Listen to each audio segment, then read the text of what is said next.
آج کل social media کے اوپر یہ خبر گردش کرتی ہے کہ جس نے سب سے پہلے ربیع الاول کی بشارت دی تو وہ جنت میں جائے گا، اور اس طرح کے اور بہت سارے وعدے اس کے ساتھ منسوب کیے جاتے ہیں۔ عجیب سی کہانی ہے۔ اللہ کے محبوب علیہ الصلوۃ والسلام کا کوئی حکم اس باب میں نہیں ہے، بلکہ حکم یہ ہے کہ جب 29 دن ہو جائیں تو پھر چاند دیکھو، اور اگر چاند نظر آ گیا تو ٹھیک، ورنہ 30 دن پورے کرو۔ بس یہ سادہ سا ایک نظام ہے۔ باقی وہ مبارک دن، وہ مبارک لمحے، وہ مبارک مہینے جن کے اندر اللہ تعالیٰ نے خاص برکتیں رکھی ہیں، تو ان سے برکتیں حاصل کرو۔ تو یہ جو ہم ایک وہ بھیڑ چال کے طور پہ یہ شعر ہونا شروع ہو جاتا ہے کہ فلاں مہینے کی جس نے سب سے پہلے خبر دے دی تو اس پر رسول اللہ کی شفاعت واجب ہو گئی۔ تو یہ کتنی بدترین بات ہے کہ حضور کے نام وہ چیز منسوب کر دی جو میرے حضور نے فرمائی ہی نہیں۔ یہ بلکہ فرمایا کہ جس نے میرے اوپر جانتے بوجھتے جھوٹ گھڑا اور میری طرف جھوٹ کو منسوب کیا، وہ اپنا ٹھکانہ جہنم میں تلاش کرے۔ تو اس لیے یہ بات ذہن میں رکھیے گا کہ کبھی بھی جو ہے وہ حضور کے نام سے ایسی کوئی بات موجود نہیں، اور اس کو کبھی بھی شیئر نہ کیجیے گا۔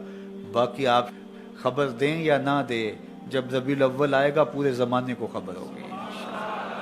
وہ مہینہ طلوع ہو رہا ہے، بلبلیں چہکنے لگیں گی، غنچے مہکنے لگیں گے، کلیاں چٹکنے لگیں گی، ناگہاں ساکن ہواؤں پر روانی آ گئی، اور چمن کے پتے پتے پر جوانی آ گئی۔ آج زانوئے ازل نے صبح پہ انگڑائی لی، اور مسکرا کر ایک کرن نے ہاتھ میں شہنائی لی۔ مخزن اسرار قدرت کے امی پیدا ہوئے، غل ہوا دنیا میں ختم المرسلین پیدا ہوئے۔ تو جب وہ مبارک گھڑیاں، جن گھڑیوں میں صدیاں قبل میرے حضور آئے تھے، تو وہ لمحے آئیں گے تو برکتیں خود آپ روحوں میں اترتی محسوس کریں گے۔ باقی انتظار ضرور کیجئے گا، لیکن ایسی کوئی خبر اور اس طرح کی کوئی حدیث موجود نہیں۔ شہر مدینہ کائنات کی وہ پاکیزہ بستی ہے جہاں حضور رہتے ہیں، اور اہل ایمان کو اس شہر نور کے ساتھ جو قلبی لگاؤ ہے، جو ربط باطن ہے، ان کی روحیں جس طرح اس شہر کی طرف کھچی چلی جاتی ہیں، اور آنکھیں ترستی ہیں اس شہر نور کو دیکھنے کے لیے، اور دل تڑپتے ہیں اس کے نظاروں کے لیے، تو یہ اسی لیے ہے کہ یہاں محبوب رہتے ہیں۔ اقبال نے کہا تھا، خاک طیبہ از دو عالم خوش ترست، آن خنک شہرے کے آنجا دل برست۔ طیبہ کی خاک، طیبہ کی بابرکت مٹی ہمیں دو جہاں سے اس لیے بہتر ہے کہ وہاں محبوب داور جلوہ فرما ہو۔ تو حضور کی وجہ سے وہ شہر خوباں، وہ شہر جمال اور وہ شہر نور عقیدتوں کا مرکز اور محبتوں کا مامن و مسکن ہے، اور اہل ایمان حج کرنے کے بعد اس شہر نور کی حاضری کے لیے ضرور جاتے ہیں۔ میرے حضور نے ارشاد فرمایا، من حج البیت ولم یزرنی فقط جفانی، جس نے بیت اللہ کا حج کیا اور میری زیارت کے لیے نہیں آیا، اس نے میرے ساتھ زیادتی کی ہے۔ مکہ بھی رحمتوں والا ہے، مدینہ بھی برکتوں والا ہے۔ مکے کی شان اور مکے کی رفعت اور عظمت اور مکے کی قدر و منزلت کا کوئی کیا اندازہ کر سکتا ہے، اس لیے کہ وہاں کعبۃ اللہ ہے، لیکن مدینے کی شان کے بھی کیا کہنے، وہاں اللہ کا محبوب ہے۔ اس لیے اہل ایمان مکے کو بھی عزیز سمجھتے ہیں، مدینے کو بھی عزیز سمجھتے ہیں۔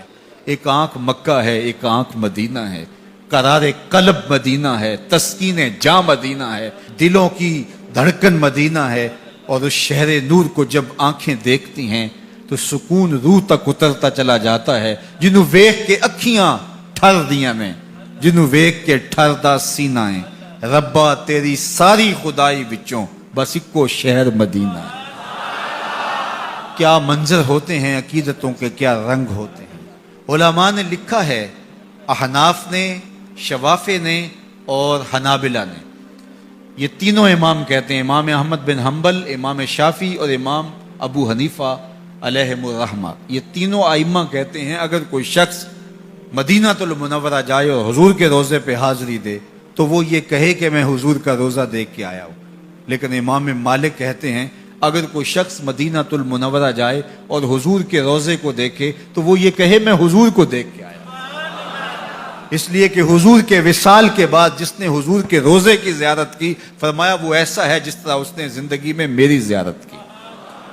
تو اس درے نور کو دیکھ کر کے، اس ساوے گنبد کو دیکھ کر کے، اس سبز روزے کو دیکھ کر کے، ان سنہری جالیوں کو دیکھ کر کے وہ احساس ہوتا ہے کہ ہم حضور کے قدموں میں بیٹھے ہیں۔ وہ دیکھو دیکھو سنہری جالی، ادھر سوالی ادھر سوالی، عجیب رنگتیں، عجیب انداز اور محبتوں کی برستی ہوئی برکھا، عقیدتوں کے بکھرے ہوئے رنگ، سوالی جھولیاں لیے کھڑے ہیں، لیکن ہر ایک کی جھولی بھری جا رہی ہے، خیرات دی جا رہی ہے، انوار کی برکھا برس رہی ہے، روحوں کی پیاس بجھ رہی ہے۔